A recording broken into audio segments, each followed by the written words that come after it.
Ya, satu untuk jawatan ketua pembangkang, saya nak sebutkan, kemarin pun dalam media pun saya dah jelaskan, ialah satu, Datuk Hamzah sudah tidak lagi menjadi ahli bersatu dan tidak juga menjadi ahli Perikatan Nasional ataupun PAS. Dan apabila tindakan dah diambil untuk dia pecat, maka dia sebenarnya tidak ada hak untuk duduk di situ.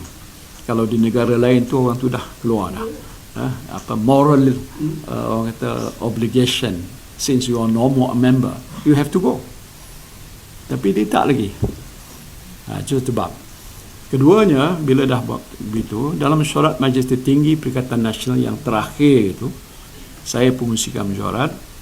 Jadi dalam tu kita bincang soal jawatan ketua pembangkang.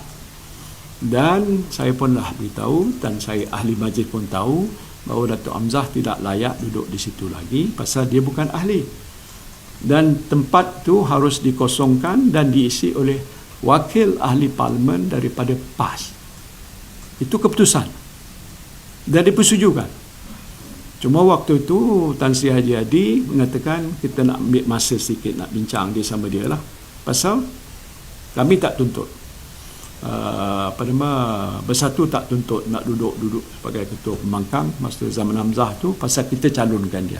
Dah dia tak ada lagi dekat situ, bukan ahli, maka kita carakan PAS. Pasal PAS parti yang punya terbanyak kursi. Itu dah dipersetujukan. Jadi maknanya kita serahkan pada PAS untuk dia buat keputusan segera